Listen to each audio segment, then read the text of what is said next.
إن الحمد لله نحمده ونستعينه ونستغفره ونعوذ بالله من شرور أنفسنا ومن سيئات أعمالنا. من يهده الله فلا مضل له ومن يضلل فلا هادي له. وأشهد أن لا إله إلا الله وحده لا شريك له وأشهد أن محمدا عبده ورسوله. وما بعد، فإن خير الحديث كتاب الله وخير الهدي هدي محمد صلى الله عليه وسلم وشر الأمور محدثاتها وكل محدثة بدعة وكل بدعة ضلالة وكل ضلالة في النار. أعوذ بالله من الشيطان الرجيم. وقال الله عز وجل: ورتل القرآن ترتيلا. وقال في مقام آخر: شهر رمضان الذي أنزل فيه القرآن. وقال النبي صلى الله عليه وسلم: خيركم من تعلم القرآن وعلمه. رواه البخاری. حاضرین جمعہ، ماہ رمضان کی آج 13ویں تاریخ ہے. ماہ رمضان میں جن عبادتوں کو یا جن نیکیوں کو ہمیں اور آپ کو انجام دینا چاہیے، یا شریعت میں جن اعمال کو بجا لانے کی تاکید کی گئی ہے، ان میں سے ایک مبارک عمل اللہ رب العالمین کے کلام کی تلاوت کرنا ہے، قرآن کریم کو پڑھنا ہے. شریعت میں اس کی جگہ جگہ پر تاکید اور بہت زیادہ فضائل اور اس کے فوائد بیان کیے گئے ہیں. اللہ کے نبی علیہ السلام کو حکم دیا گیا تھا، جب آپ نبی بنائے گئے اور قرآن کی آیتوں کا نزول شروع ہوا، تو ابتدائی آیتوں میں سے یا شروع کے احکام میں سے ایک اہم حکم یہ تھا: وَرَتِّلِ الْقُرْآنَ تَرْتِيلًا. اے نبی، آپ قرآن کو ٹھہر ٹھہر کے پڑھیے، قرآن کو آرام سے پڑھیے، ٹھہر ٹھہر کے پڑھیے. اس کا ایک اہم سبق یہ بھی ہے کہ قرآن پڑھنا ہے. نبی کو قرآن پڑھنے کا حکم دیا گیا ہے. نبی کو قرآن پڑھنے کا حکم دیا گیا ہے، تو ہم کو بدرجہ اولا حکم ہے کہ ہم بھی قرآن کی تلاوت کریں. اور قرآن کا ادب یہ ہے کہ اس کو ٹھہر ٹھہر کر اطمینان سے آرام سے پڑھا جائے. رمضان یہ قرآن کا مہینہ ہے. اللہ رب العالمین نے رمضان المبارک کا تعارف کراتے ہوئے فرمایا، کہا: شہر رمضان الذی انزل فیہ القرآن. شہر رمضان الذی انزل فیہ القرآن. رمضان یہ وہ مہینہ ہے جس میں قرآن نازل ہوا ہے. تو بتائیے، جس مہینے میں قرآن کا نزول ہوا ہے تو کیا اس مہینے میں قرآن نہیں پڑھنا چاہیے؟ مفسرین اس آیت کی تفسیر لکھتے ہیں کہ یہاں اللہ رب العالمین نے قرآن کے نزول کے لیے رمضان کا انتخاب کیا، ماہ رمضان میں نازل فرمایا قرآن کو. اس کا ایک مطلب یہ ہے کہ رمضان قرآن کا مہینہ ہے، قرآن سے جڑنے کا مہینہ ہے، قرآن پڑھنے پڑھانے کا مہینہ ہے، قرآن کی تلاوت کا مہینہ ہے، اور قرآن کو سننے کا مہینہ ہے. ہم قرآن پڑھیں بھی، قرآن سنیں بھی. اللہ کے نبی علیہ السلام کی سیرت ہمارے لیے اور آپ کے لیے اسوہ اور نمونہ ہے. پیارے نبی علیہ السلام کی احادیث کو کھنگال کر دیکھیں. آپ صلی اللہ علیہ وسلم کی سیرت یہ تھی. ابن عباس رضی اللہ تعالیٰ عنہما بیان فرماتے ہیں کہ آپ لوگوں میں سب سے زیادہ سخی اور فیاض تھے، سب سے زیادہ سخاوت کرنے والے تھے. اور آپ کی سخاوت اس وقت بہت زیادہ بڑھ جایا کرتی تھی، یہاں کی تیز تند آندھی سے بھی زیادہ آپ کی سخاوت ہو جاتی تھی۔ کب؟ ماہ رمضان میں۔ رمضان کی ہر رات میں جبریل علیہ السلام نازل ہوتے تھے اور اللہ کے نبی علیہ السلام سے قرآن سنتے تھے، اور اللہ کے نبی علیہ السلام قرآن پڑھ کر کے سناتے تھے، قرآن کا دور کراتے تھے۔ ہر سال ہر رمضان میں اللہ کے نبی علیہ السلام مکمل قرآن کا دور کرتے تھے، مکمل قرآن سناتے تھے۔ لیکن جس سال اللہ کے نبی علیہ السلام کی وفات ہوئی، اللہ کے نبی صلی اللہ علیہ وسلم نے 2 مرتبہ قرآن مکمل پڑھ کے سنایا تھا۔ کس مہینے میں؟ اسی ماہ رمضان میں، رمضان کی راتوں میں۔ تو رمضان یہ قرآن کا مہینہ ہے، اس میں کثرت سے ہم کو قرآن پڑھنا چاہیے، قرآن کریم کی تلاوت کرنا چاہیے، اس کو سمجھنا چاہیے۔ اللہ کے نبی علیہ السلام نے قرآن کریم کی تلاوت کے حوالے سے بہت ساری فضیلتیں بیان فرمائی ہیں۔ قرآن کریم کا پڑھنا ہمیں آنا چاہیے۔ بڑی بدقسمتی ہوگی، بڑی محرومی ہوگی کہ ہم مسلمان ہیں، ہمیں قرآن پڑھنا نہیں آتا، بہت بڑی بدقسمتی۔ قرآن کا پڑھنا سیکھنا چاہیے، اس میں کوئی شرم اور عیب کی بات نہیں ہے۔ ہماری عمر 40 سال ہو، 50 سال ہو، 55 سال ہو، 60 سال ہو، اس میں کوئی عیب کی بات نہیں ہے کہ آدمی قرآن پڑھنے کے لیے بڑھاپے کے عالم میں بڑی عمر کے باوجود بھی قرآن پڑھنا سیکھ رہا ہے، کوئی عیب کی بات نہیں۔ بلکہ اس سے بڑا عیب تو یہ ہے، عیب کی بات یہ ہے کہ آدمی مسلمان ہے، اسے قرآن پڑھنا نہیں آتا، یہ عیب کی بات ہے۔ آج سماج اور معاشرے کا اور ملک کا سروے کر لیجیے تو ایسے بہت سارے لوگ آپ کو ملیں گے جن کو قرآن پڑھنا نہیں آتا، قرآن نہیں پڑھ پاتے۔ وہ معزز تھے زمانے مسلمان ہو کر، ہم خار ہوئے تاریخ قرآن ہو کر۔ ہم قرآن نہیں پڑھتے ہیں، قرآن نہیں جانتے ہیں، قرآن کو نہیں سمجھتے ہیں، کہاں سے اللہ رب العالمین کی مدد نازل ہوگی؟ ان اللہ یرفع بہذا الکتاب اقواما ویضع بہ آخرین۔ پیارے نبی علیہ السلام کہتے ہیں کہ اللہ تبارک و تعالی اس کتاب کے ذریعے سے لوگوں کو عزت عطا کرے گا، لوگوں کو حکومت عطا کرے گا، اور کچھ لوگوں کو اسی قرآن کے ذریعے سے اللہ تعالیٰ ذلیل کر دے گا۔ اگر ہم قرآن پڑھنا نہیں جانتے ہیں، قرآن پر عمل نہیں کرتے ہیں، قرآن کو نہیں پڑھتے ہیں، قرآن کو نہیں سمجھتے ہیں، قرآن پر عمل نہیں کرتے ہیں، قرآن نہیں سنتے ہیں، تو پھر یہ ذلت و رسوائی ہمارے عمل کی وجہ سے ہے، ہماری بدعملی کی وجہ سے ہے۔ آئیے آج کے جمعے کے خطبے میں قرآن کریم کے پڑھنے کی فضیلت جاننے کی کوشش کرتے ہیں، تاکہ اس کے ذریعے سے ہمیں حوصلہ ملے۔ قرآن کے پڑھنے کی اتنی فضیلتیں بیان کی گئی احادیث میں، اس کا مقصد یہ کہ ہم قرآن سے جڑے رہیں، قرآن پڑھتے رہیں۔ اور احادیث میں یہ بھی کہا گیا ہے کہ جو قرآن کے حافظ ہیں، قرآن کو یاد کرنے والے ہیں، ان کو ہمیشہ برابر قرآن پڑھتے رہیں، زیادہ پڑھنا چاہیے، راتوں میں قیام کرنا چاہیے۔ یا اہل القرآن اوتروا، اللہ کے نبی کہتے ہیں، اللہ رب العالمین کہتا ہے اللہ کے نبی کہتے ہیں یا اہل القرآن اوتروا، اے حفاظ کرام، اے قرآن والے، رات میں تہجد پڑھو۔ کیونکہ جب آدمی رات میں پڑھے گا، قرآن کی تلاوت کرے گا، اس کے سینے میں قرآن نہ ہوگا، اور جب قرآن نہیں پڑھے گا، قرآن کا دور نہیں ہوگا، قرآن کی تلاوت نہیں ہوگی، وہ بھول جائے گا، قرآن اس سے بھلا دیا جائے گا۔ کہاں قرآن سینے سے ایسے ہی نکل جاتا ہے، بھلا دیا جاتا ہے۔ جیسے اونٹ جو ہے اگر مضبوط رسی میں نہ باندھا جائے تو کہاں سے نکلے گا، کہاں بھاگے گا، مالک کو نہیں ملے گا۔ جیسے اونٹ بھاگتا ہے جان چھڑا کر کے، رسی توڑ کر کے بھاگتا ہے، مالک کو نہیں ملتا ہے، اس سے کہیں زیادہ آدمی کے سینے سے قرآن نکل جائے گا۔ اللہ شیخ صالح بن عثیمین، محمد بن صالح عثیمین رحمہ اللہ اس حدیث کی تشریح دیکھتے ہیں کہ قرآن سینوں سے نکل جاتا ہے، بھلا دیا جاتا ہے۔ اس کا مطلب ہے کہ آدمی کو قرآن زیادہ پڑھنا چاہیے، اور اللہ رب العالمین کا قرآن اور اس کی کتاب ہی ایسی جامعیت ہے، اس کتاب کی جامعیت ہے کہ اللہ تبارک و تعالی نے قرآن سے جڑے رہنے کی تاکید کی، تاکہ قرآن کو لوگ ہمیشہ یاد رکھیں اور پڑھتے رہیں۔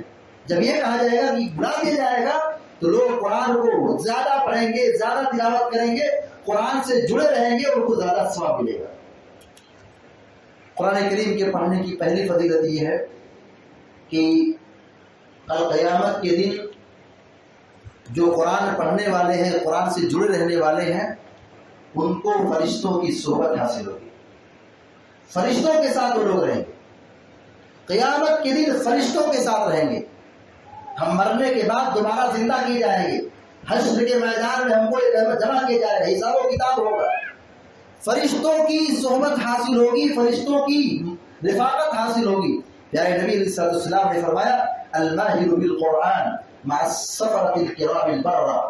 کہا جو قرآن کے ماہر ہیں, ایکسپرٹ ہیں, قرآن کے پڑھنے کا اچھا ہنر ہے, علم ہے, قرآن سے جڑے رہتے ہیں, پڑھتے ہیں, تلاوت کرتے ہیں, ایسے لوگ کل قیامت دن معزز, بزرگ, نیک, شریف فرشتوں کے ساتھ ہوں گے.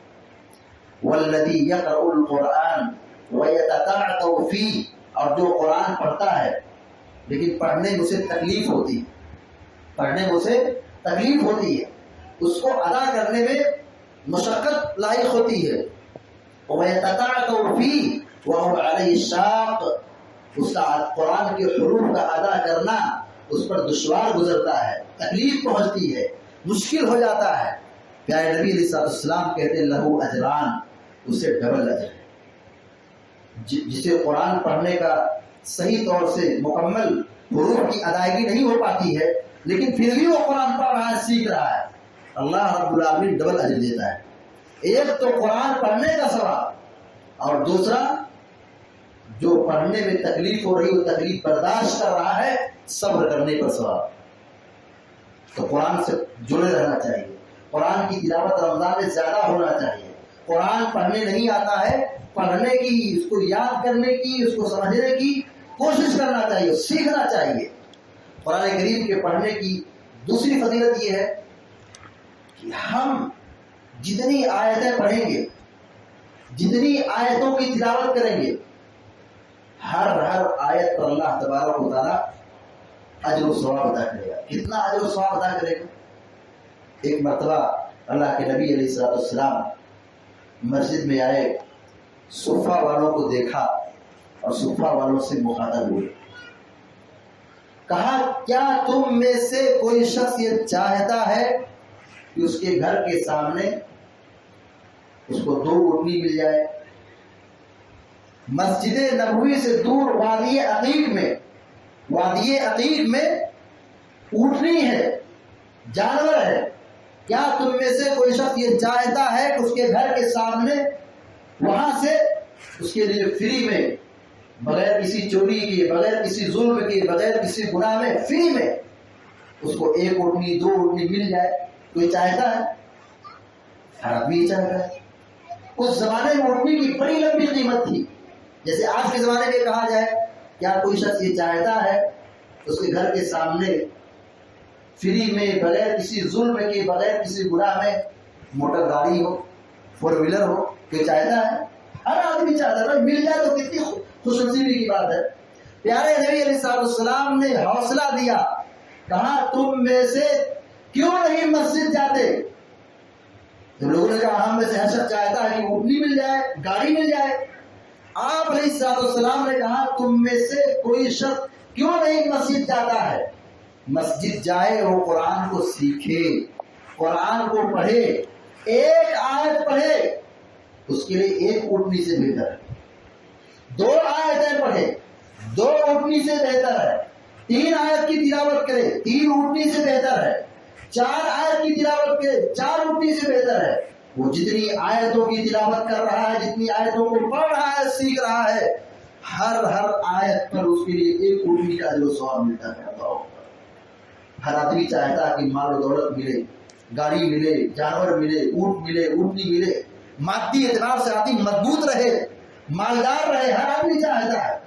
مگر دنیا کی ہوس میں ہم اس قدر اندھے ہو گئے کہ قرآن پڑھنے پڑھانے سے دور ہو گئے, جبکہ یہ بہت بڑی دولت ہے, بہت بڑا سرمایہ ہے. کہا 1 آیت کی تلاوت یہ 1 اونٹنی سے بہتر ہے. لاکھوں کا سرمایہ یہ ہے, لاکھوں کی دولت. یہ 1 اونٹنی سے بہتر ہے.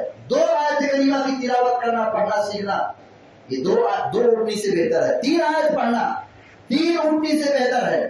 جتنی آیتوں کی ہم تلاوت کرتے جائیں, اب آیتوں کی تعداد کاؤنٹ کر لیجئے, اسی اعتبار سے اونٹنی کی تعداد بہتر ہے. اس لیے ہم سب کو قرآن سے جڑنا چاہیے. رمضان کے مہینے میں قرآن زیادہ سے زیادہ پڑھنا چاہیے, تلاوت کرنا چاہیے. قرآن کریم کے پڑھنے کی ایک مثال اللہ کے نبی صلی اللہ علیہ وسلم نے دی. مثل الذی یقرأ القرآن مثل الاترجة ریحها طیب وطعمها طیب. کہا جو لوگ قرآن پڑھتے ہیں, جو لوگ قرآن کی تلاوت کرتے ہیں, ان کی مثال کیسی ہے؟ کہا نارنگی کی طرح, سنتری جیسی. سنترا ہم جانتے ہیں, سنترے جیسی مثال ہے. جو لوگ قرآن پڑھتے ہیں ان کی مثال سنترے جیسی, نارنگی جیسی ہے. کہا جس کا ذائقہ بھی اچھا ہے اور اس کی خوشبو بھی اچھی. جب سنترے کا چھلکا نکالا جائے تو اچھی خوشبو نکلتی ہے. کہا قرآن پڑھنے والوں کی مثال ایسی ہے جیسے سنترا کھانے بھی اچھا ہے, اس کی خوشبو بھی اچھی ہے. ایسے قرآن کے پڑھنے پڑھانے میں اتنی لذت ہے, خوشبو کی طرح اس کی مثال ہے. تو سوچئے اللہ رب العالمین کی نگاہ میں حافظ قرآن کا کیا مقام ہوگا, قرآن کے معنی مفہوم کو جاننے والے علماء کا کیا مقام ہوگا. یہاں قرآن کے پڑھنے پر یہ فضیلت بتائی جا رہی ہے کہ اس کی مثال سنترے جیسی ہے کہ جس کا کھانا بھی ذائقے مند ہے اور جس کی خوشبو بھی اچھی ہے. اسی طریقے سے قرآن کریم کے پڑھنے کی فضیلت یہ ہے کہ کل قیامت کے دن یہ قرآن شفاعت کرے گا. قرآن کریم کل قیامت دن شفاعت کرے گا. کہا اللہ کے نبی علیہ السلام نے الصیام والقرآن یشفعان. کہا یہ قرآن اور رمضان کا روزہ, یہ دونوں اللہ رب العالمین کی بارگاہ میں بندے کے حق میں سفارش کریں گے, شفاعت کریں گے. رمضان کا روزہ یہ کہے گا اے رب اس کو معاف کر. قرآن کہے گا اے رب اس کو معاف کر دے, اس کے حق میں میری شفاعت کو قبول کر لے, کیونکہ یہ دن میں روزہ رکھتا تھا, کھانا پینا چھوڑ دیتا تھا. اور قرآن کہے گا کہ اے رب یہ دن بھر روزہ رکھتا تھا اور رات میں جاگتا تھا, قرآن پڑھتا تھا. اللہ تبارک و تعالیٰ روزے کی شفاعت قبول کرے گا اور قرآن کی شفاعت قبول کرے گا اور ان دونوں کی شفاعتوں کی ایک بندے کو معاف کر دے گا. سوچیے وہ قیامت کے دن کیسا ہوگا. نفسی کا عالم ہوگا, کوئی کسی کے پرسان حال نہیں ہوگا, کوئی کسی کو دیکھنے والا نہیں ہوگا, کوئی کسی کی مدد کرنے والا نہیں ہوگا. نبی کریم صلی اللہ علیہ وسلم کہتے ہیں اقرأوا القرآن, اللہ کے بندو قرآن کو پڑھو, قرآن کی تلاوت کرو. فإنه يأتي يوم القيامة شفيعا لأصحابه, کیونکہ کل قیامت کے دن یہ قرآن شفاعت کرنے کے لیے تیار ہوگا, شفاعت کرے گا اپنے پڑھنے والوں کے لیے. شفیع لأصحابه, قرآن کے اپنے پڑھنے والوں کے لیے شفاعت کرے گا. ہم قرآن پڑھیں, قرآن کی تلاوت کریں, اس کے ذریعے سے فائدہ ہمارا اخروی یہ ہے, فضیلت یہ ہے کہ کل قیامت کے دن کوئی کسی کی مدد کرنے کے لیے نہیں آئے گا, قرآن ہمارے شفاعت کے لیے تیار ہوگا, قرآن کھڑا ہو جائے گا. اور اللہ رب العالمین سے کہے گا کہ یہ بندہ رمضان ہو کہ غیر رمضان, دن ہو کہ رات ہو, وہ ہمیشہ قرآن کریم کی تلاوت کرتا تھا, قرآن پڑھتا تھا. اس کی شفاعت میرے حق میں, میری شفاعت اس کے حق میں قبول کر لے.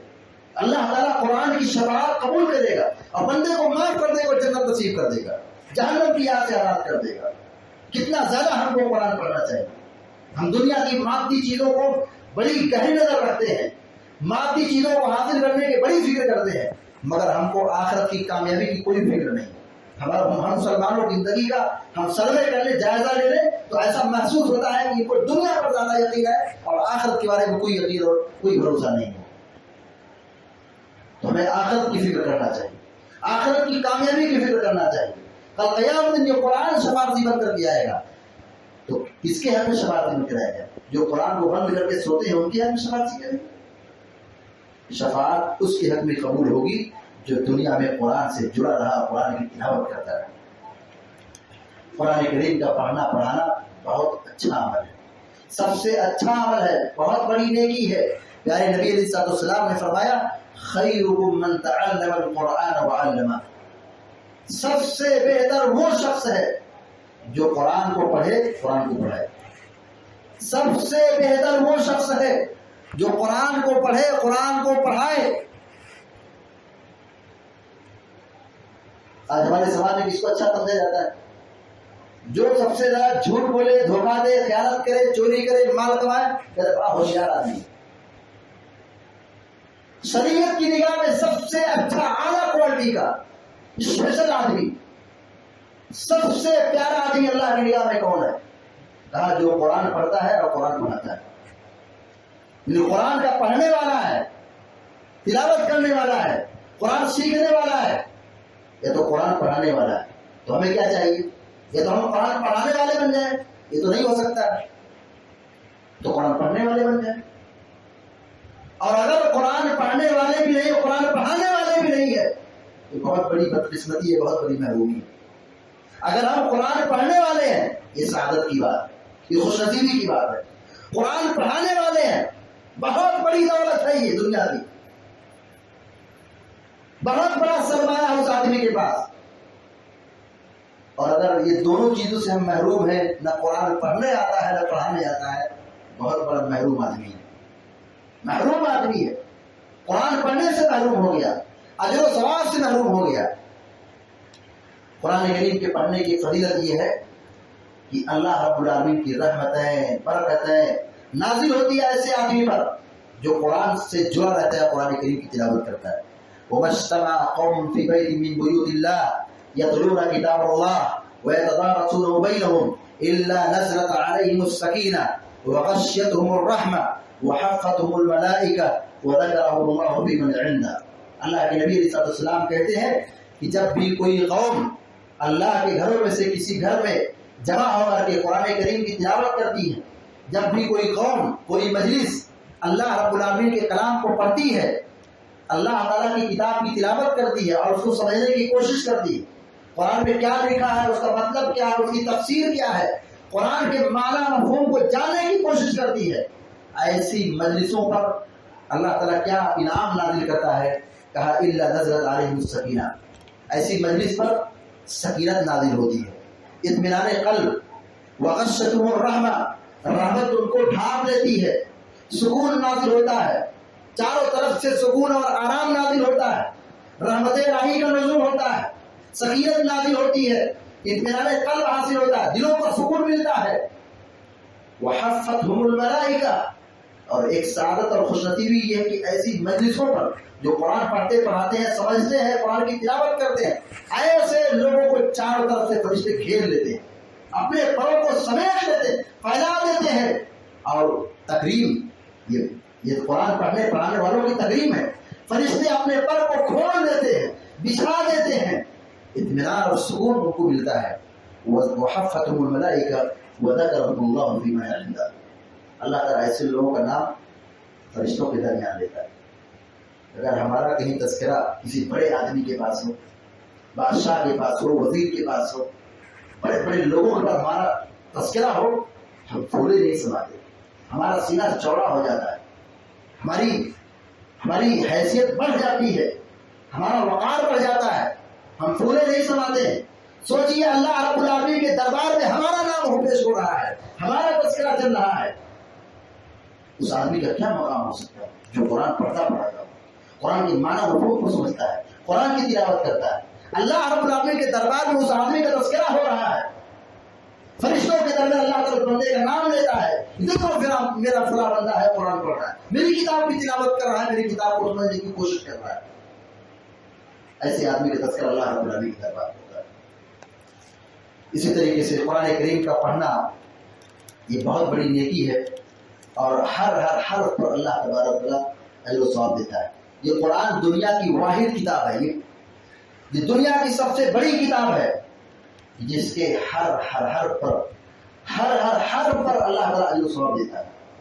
اس کے علاوہ دنیا میں کوئی کتاب نہیں، کوئی کتاب نہیں ہے، ہر حرف پر اللہ تعالیٰ اجر و ثواب دیتا ہے.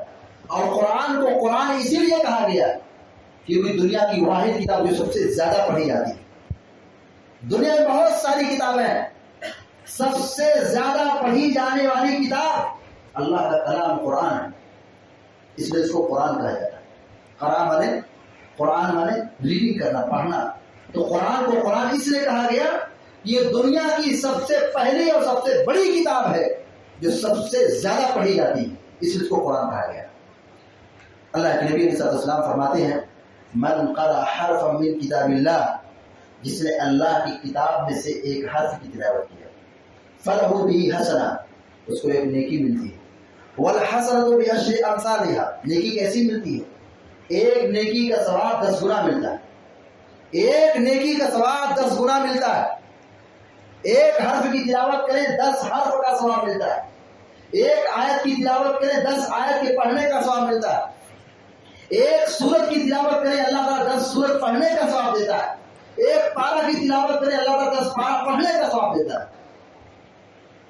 ایک مجلس میں اگر آدمی 1 گھنٹہ بیٹھ کے قرآن پڑھے لاکھوں نیکیاں کما سکتا ہے، لاکھوں سے زیادہ اجر و ثواب حاصل کر سکتا ہے۔ والحسنۃ بعشر امثالھا، ایک ایک حرف پر 10 نیکی ملتی ہے۔ ولا اقول الف لام میم حرف، میں نہیں کہتا کہ الف لام میم ایک حرف ہے، الف حرف، لام حرف و میم حرف، بلکہ الف ایک حرف ہے، لام ایک حرف ہے، میم ایک حرف ہے۔ ہم یہ اپنی زبان سے ادا کریں الف لام میم، 30 نیکی مل گئی۔ اللہ اکبر۔ اس قرآن کے پڑھنے کا اجر و ثواب یہ ہے کہ اللہ تبارک و تعالی ہم کو ہر حرف پر 10 نیکی دے رہا ہے۔ اس لیے ہم سب کو اس ماہ رمضان میں بکثرت قرآن کریم کی تلاوت کرنا چاہیے۔ ہمارے اسلاف کی یہ عادت تھی کہ ماہ رمضان میں قرآن کریم کی بہت زیادہ تلاوت کرتے تھے، بہت زیادہ تلاوت۔ ہمارے اسلاف کی سیرت پڑھتے جائیے، بہت سارے لوگ ایسے تھے جو ایک دن میں ایک قرآن مکمل ختم کرتے تھے، ایک دن میں ایک مکمل قرآن ختم کرتے تھے۔ ہم اور آپ رمضان کے اگر پورے 30 روزے کے درمیان ایک مہینے کے اندر بھی اگر ایک مکمل قرآن نہ ختم کر پائے تو بہت بڑی محرومی۔ ہمارے اسلاف کی عادت یہ تھی کہ وہ عام دنوں میں رمضان کے علاوہ عام دنوں میں 40 دن سے زیادہ قرآن ختم کرنے کو مکروہ سمجھتے ہیں۔ 40 دن سے زیادہ قرآن اگر کوئی دنوں میں اگر قرآن ختم کرتا ہے تو سلف اس کو ناپسند کرتے تھے۔ یعنی یہ اچھا عمل نہیں ہے کہ آدمی 40 دن پر گزر آیا ہے اور ایک مکمل قرآن نہیں ختم کر پائے، مکروہ سمجھتے تھے، ناپسند سمجھتے تھے۔ ماہ رمضان کی آمد پر ہمارے اسلاف صحابہ اکرام قرآن کریم کو بہت زیادہ پڑھتے تھے۔ امام مالک کی سیرت کو پڑھ لیجیے، امام مالک رحمۃ اللہ علیہ کہتے ہیں کہ بارے میں آتا ہے کہ جب رمضان آتا تھا تو درس حدیث بند کر دیتے تھے، پڑھانا چھوڑ دیتے تھے، اللہ کی کتاب کو لے لیتے تھے اور برابر پڑھتے رہتے تھے اور کہتے تھے رمضان یہ قرآن کا مہینہ ہے، رمضان یہ قرآن کے پڑھنے کا مہینہ ہے۔ امام زہری کی سیرت میں آتا وہ کہتے ہیں کہ یہ رمضان یہ قرآن کا مہینہ ہے اور فقیروں مسکینوں غریبوں کو کھانا کھلانے کا مہینہ ہے۔ شیخ صالح الفوزان حفظہ اللہ، یہ اس وقت کے سعودی عرب کے بہت بڑے مفتی ہیں، بہت بڑے عالم ہیں، انہوں نے ایک نصیحت کی، کہا کہ اللہ رب العالمین کی بندگی کے بعد، فرائض اور واجبات کی ادائیگی کے بعد سب سے بہتر عمل اور سب سے بڑا عمل رمضان کا یہ کہ قرآن کریم کی تلاوت ہے۔ لہذا ہم روزہ رکھتے ہیں، نماز کی پابندی کرتے ہیں، نماز روزہ یہ فرض ہے، ان 2 فرائض کی ادائیگی کے بعد سب سے اچھا عمل رمضان کا کیا ہے؟ قرآن کا پڑھنا ہے، کیونکہ اللہ کے نبی علیہ السلام رمضان کی راتوں میں، رمضان کے دنوں میں بکثرت قرآن کریم کی تلاوت کرتے تھے۔ لہذا ہم سب کی اس طرف توجہ دینے کی ضرورت ہے، قرآن کو زیادہ پڑھنے پڑھانے کی ہم سب کو فکر ہونی چاہیے۔ ہم اپنے بچوں کو قرآن پڑھنا سکھائیں، خود قرآن پڑھیں، ہمارے گھروں میں ہر صبح ہر روز قرآن کریم کی تلاوت ہو، جس کو دیکھ کر کے ہمارے بچے خود قرآن کی شیدائی اور قرآن کے شوقین بنیں گے، قرآن کو پڑھیں گے، قرآن کی تلاوت کریں گے، قرآن کو سمجھیں گے۔ یہ بڑی بدنصیبی ہوگی کہ ہم مسلمان ہیں اور ہم قرآن نہ پڑھنا جانتے ہو، یہ بہت بڑی محرومی کی بات ہے۔ تو ہے رب العالمین سے اللہ تبارک و تعالی ہم کو، آپ کو، سارے مسلمانوں کو کہنے اور سننے سے زیادہ عمل کرنے کی توفیق عطا فرمائے اور قرآن سے جڑے رہنے کی ہم کو سعادت نصیب فرمائے، اور جو مریض ہے اللہ تعالیٰ ان کو شفائے کاملہ عطا فرمائے، جو پریشان اللہ تعالیٰ ان کی پریشانی کو دور فرمائے، اور جو مظلوم ہیں اور جن پر ظلم ہو رہا ہے اللہ تبارک و تعالیٰ ایسے مظلوموں کی، ایسے مسلمانوں کی تو غیبی مدد فرمائے اور ظالموں کا ہاتھ توڑ دے، ان کو ہلاک و برباد کر دے، ان کو نیست و نابود کر دے، اور دنیا والوں کے لیے باعث عبرت اور نشان عبرت بنا دے تاکہ لوگ سنبھلیں اور ظلم کرنے سے بچیں. اللہ تعالیٰ ہم سب کو نیک عمل کرنے کی توفیق عطا فرمائے. آمین یا رب العالمین. اقول قولی ھذا واستغفر اللہ لی ولکم ولسائر المسلمین فاستغفروہ انہ هو الغفور الرحیم. وصلی اللہ علی نبینا محمد وعلی آلہ وصحبہ اجمعین.